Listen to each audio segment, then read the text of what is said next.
My mother was the lone survivor of her village during the horrors of Unit 731 by CIAHerpes. During the existence of Unit 731, the Japanese doctors performed experiments on thousands of people and may have killed ultimately up to 300,000 or 400,000 in the surrounding areas and in their labs. They dissected many alive, including infants and pregnant women, and also injected them with biological weapon agents or other pathogens. My mother had been one of the rare survivors, a witness to the horrors of those events. She had lived in a town about 50 miles in Manchukuo, the base for Unit 731. She remembered the date when the soldiers and doctors entered her life and took away everything she knew and loved. September 1st, 1942. This was the account of those hellish events she told me about before she died.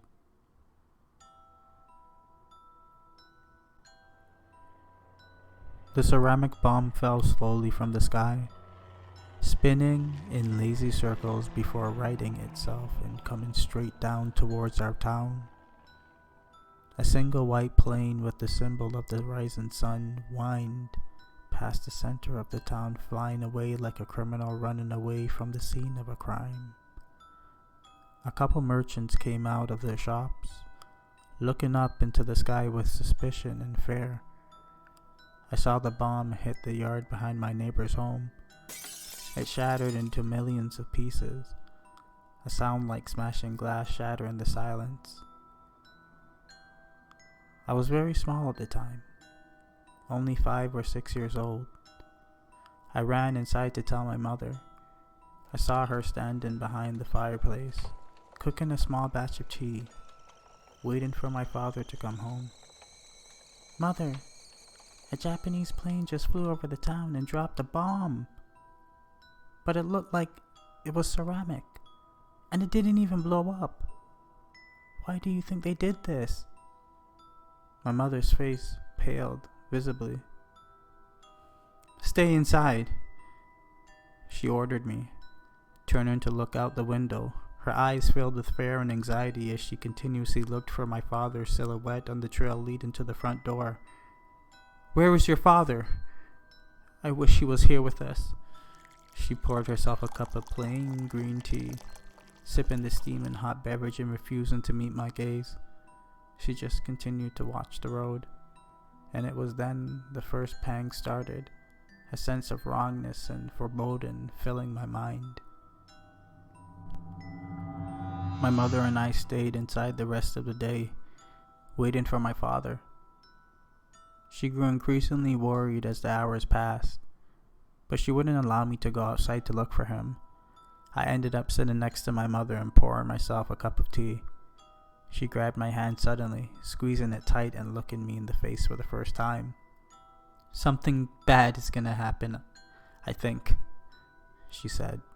"Or maybe it's already happening. No matter what, I want you to know I love you. I love you only as a mother can love her child." These words only increased my sense of dread, and I didn't know what to say. My eyes watered and I felt like I might start crying. My mother had never been so explicitly and openly emotional like this before. "I love you too. You know that," I said, trying to force a smile. My mother didn't return it. She just went back to staring outside at the dying day. Finally, around dark, my father came running up to the house, his face covered in sweat. He flung the door open, running right past me without even looking at me. "We need to leave this town immediately," he said to my mother, tears streaming down his face. "I think it's too late, but we need to try." "What's wrong?" my mother asked. "Did you see what the Japanese left us?" My father shook his head, closing his eyes. "The neighbors and I went to look at the so-called bomb that dropped from the sky," he said, his voice quickening and rising as he spoke. "What we found—" "Why would you go out there?" my mother asked. My father continued to keep his eyes closed, refusing to meet her gaze. "We found A dead fleas inside a massive, shattered ceramic shell, he said. Thousands of them. Some smashed from the impact, and all around tens of thousands of live ones, very active. They were jumping around like crazy. I got bit quite a few times. He paused for a long moment, his face still troubled and pale. I stood up and started laughing. Fleas? Father, why would you be scared of fleas? I asked. That's much better than them dropping a real bomb. We've had flea bites before. That's not such a horrible thing, is it? My mother and him looked scared, but I couldn't figure out why. We fled that night, packing our bags within minutes.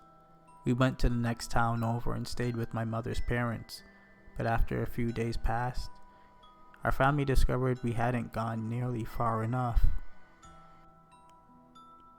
My grandmother came in on the third day after what I jokingly called flea bomb attack, holding a basket of goods from the local market.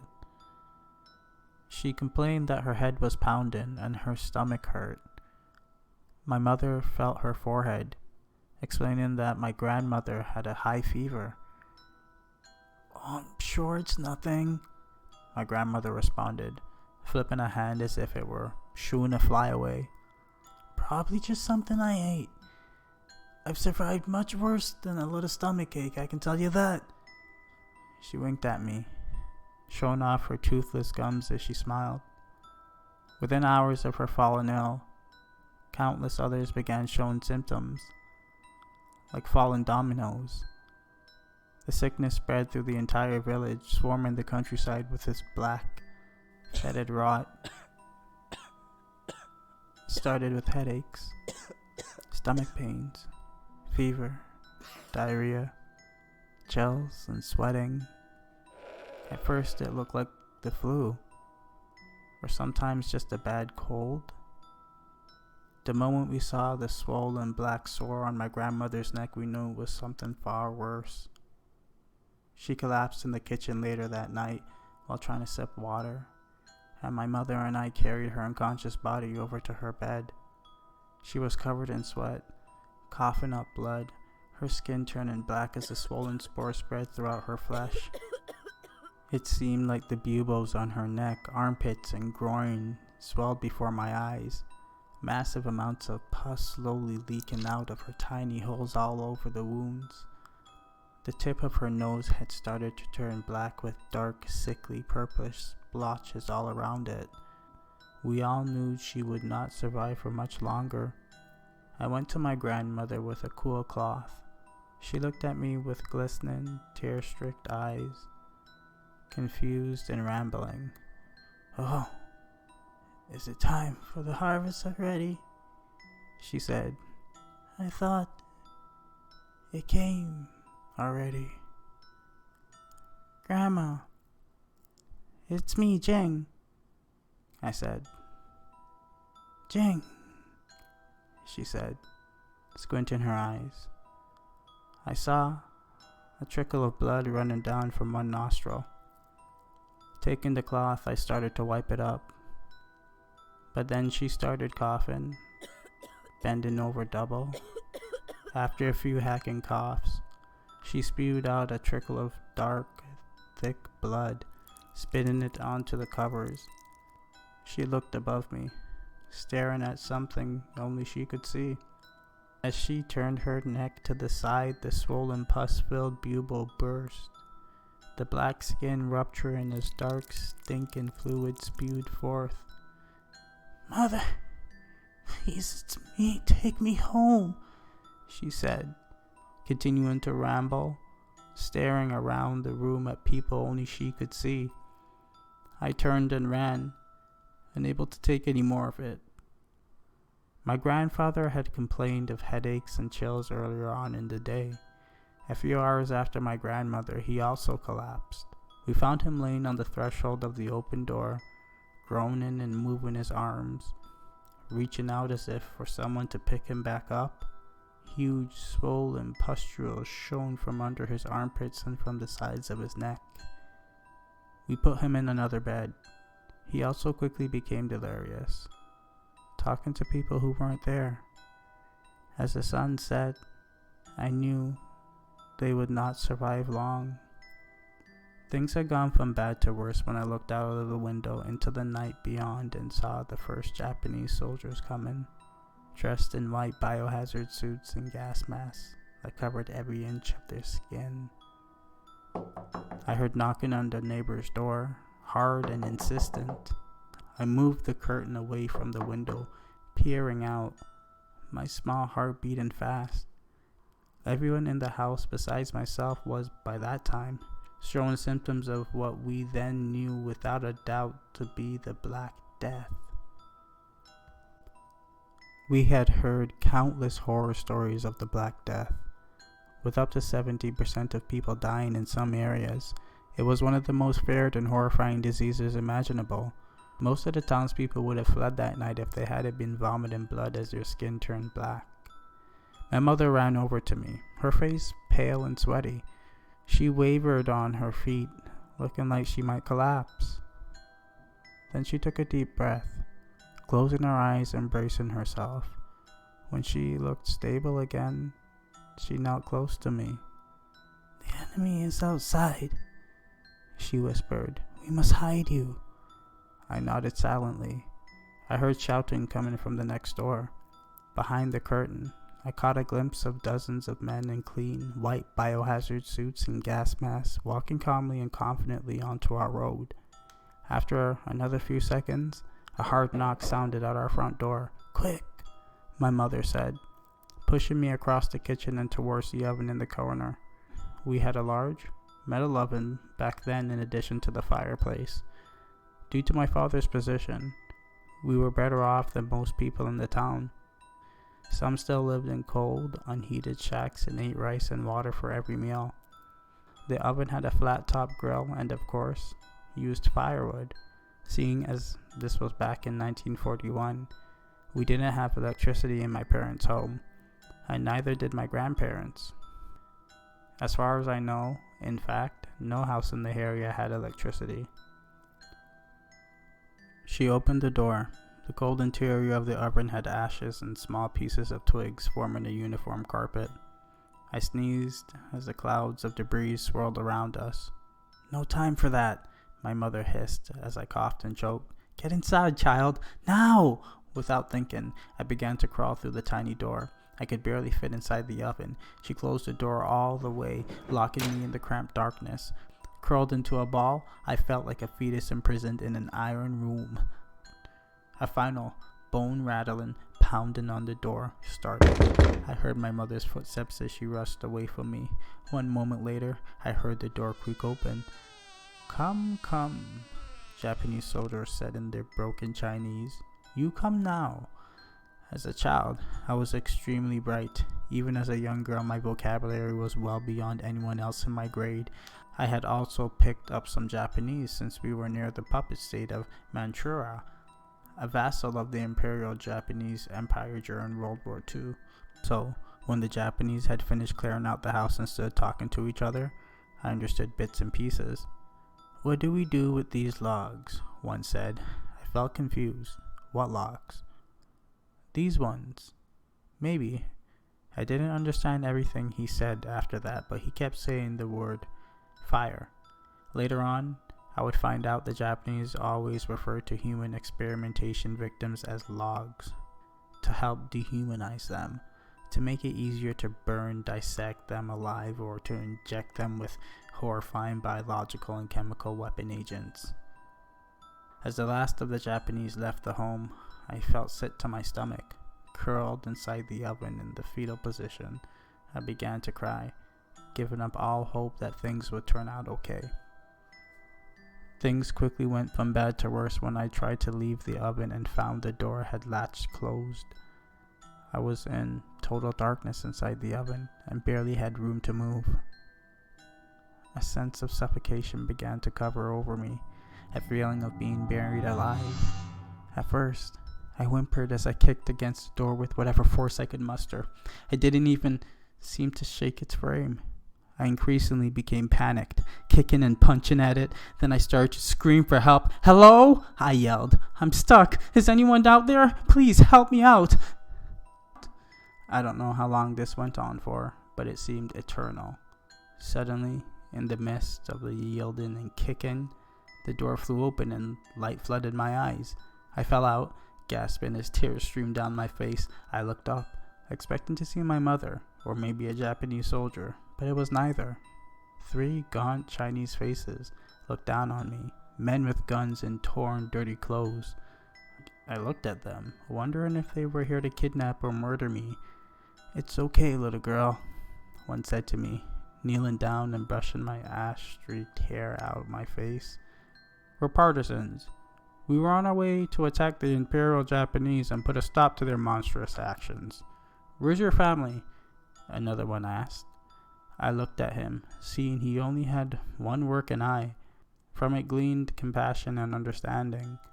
The other was blinded, covered in cataract, as white and dead as a corpse. "They took them," I said, crying harder. "They made us sick and they took them away." "What's your name?" the one-eyed soldier asked. "It's Jing," I said. "Well, Jing, my name is Xian. This is my group. We are meeting up with other partisans in the area, armed men who will protect you. You're safe now." "No, we're not," I said. "Just listen." And as Shen as I stood in the dark kitchen of an empty town, I told him everything that had happened since I first saw the ceramic bomb falling from the sky. The soldiers did not look happy when I told them about the fleas and what happened. The 2 behind Shen had panic in their eyes as I finished the story. "Shen, this means we all may be exposed to the disease now," one said, sweating heavily, his greasy hair sticking up all over his head. Shen did not seem distressed. He looked like the calm eye of the hurricane in the midst of panic. "Whether we were exposed or not," Shen said, "this changes nothing. We will continue with our mission. In fact, this only makes it more pressing.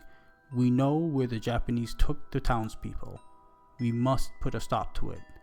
I agreed with Shen, mostly because I hoped they would save my family, especially my mother. I figured it was probably too late for my grandmother and grandfather. A sharp pang of sadness pierced me as I thought about them dying from the plague in some freezing cell alone and delirious. With my head down, deep in thought, I followed them out into the night. I saw strange fluids littering the roads under the moonlight, dark patches of what looked like blood intermittently marring the dirt road. They were still wet, contrasting with the bone-dry conditions outside. We left the town, and I followed them down another dirt road. After about an hour of hiking, we came upon it. From the distance, I saw a massive building. It looked rather nice from the outside and even had a balcony hanging over the front door. Every window had bright light coming out of it. "It looks like someone might be home," I whispered to Shen. I had walked next to him the entire way. We hadn't talked as he was afraid of making too much noise. "Regardless, we're going in," he said, quietly, looking around for something. A few twigs cracked and some more partisans came walking out of the woods, saluting Shen. Now the entire group of partisans was up to 7. "Okay, let's do it," he said with fury on his face, the desire for bloodshed stamped into every word. "According to our plan, as much as possible, don't let a single Japanese doctor or soldier survive." The rest of them nodded, and without another word they began sprinting towards the building, some moving towards the front while others veered off around the back of the building. Shen turned to me. "I have to go in too," he said sadly, kneeling down behind me. "Will you be alright out here by yourself?" I felt shocked. "I want to go help rescue my ma," I responded. "They took everyone from me. I should be involved too." "You're just a little kid who can't use a gun," Shen said it reassuringly. "Just stay out here, and if I don't come back within 30 minutes, get out of here. Go find some family you can contact, anyone at all, a cousin or an uncle. Get away from here. This place is poisoned." He rose, turning. With the last glance around the open field leading to the Unit 731 building, he broke out of the cover of the trees and began running. Gunfire erupted from inside of the building, shattering the calm and nighttime ambiance. I saw flashes of light erupting out of the windows. It wasn't contained in one spot, but rather seemed spread throughout the building. First there would be long, sustained fire from the front of the first door, then seconds later, another burst from the side of the third floor, and then everything went deathly silent. A man ran out of the building, one of the Chinese partisans. He had lost his gun somewhere and stood covered in blood, his left arm ripped off of his shoulder, spurting great arterial streams of blood. He tripped over his own foot, tangling his legs together, and landed hard on the wound. Crying and choking, he called for help. No one came. Seconds later, he stopped moving, dying on the ground in front of my eyes. I decided I should go in. I remember what Shan told me, but I decided he was wrong. This was my family after all, not his. As quietly as possible, I sprinted past the dead partition and into the open front door. Bright lights shone all the way down the hallway, illuminating the gore and splattered blood along the white walls and polished floors. A dismembered arm with its fingers still around the trigger lay on the side, discarded like trash. Without another thought, I shook the limb loose and lifted the gun up. Now I would do it, I thought to myself. Now I was just like them. I had a gun and I was here to save my mother. Nothing would stop me. I spun around, deciding to go deeper into the building, when something stopped me. Shen stood there around the next corner, leaning against the wall and bleeding heavily. His scalp looked ripped open, his face a mask of gore. I looked down at his chest, realizing I could see the organs inside. His intestines looked like deep red worms trying to slip out of the ground. He had one hand on the area, trying to keep his organs inside. "You," he said, breathing hard, "need to run." He stumbled, falling to his knees, putting his hand out towards me. "Get out of here now. They're all dead. I found no one." He fell face first on the ground, a spreading pool of blood forming around his body. I walked past him, not believing. I found a stairwell, deciding I should start with the basement. I looked in the first room, seeing stainless tables side by side. On each lay a body. Some were pregnant women, their faces twisted in agony, their stomachs cut open. Fetuses and babies laid next to their mothers, also dissected. Against the wall, I saw entire babies preserved in glass jars filled with liquids. Next to them, I saw human heads, hearts, livers, and intestines. In disgust, I left, going to the next room. In this one, I saw dozens of burn victims, their bodies blackened into a crisp, some of them also dissected. As I walked past, one of them began breathing, moaning something incomprehensible. I saw fire-blackened fingers twitch as the person tried to raise their hand towards me. Shen had been wrong. Someone was alive. Then I heard the deep, guttural breathing from the hallway behind me. With my heart racing, I turned, raising the gun. An abomination stood there.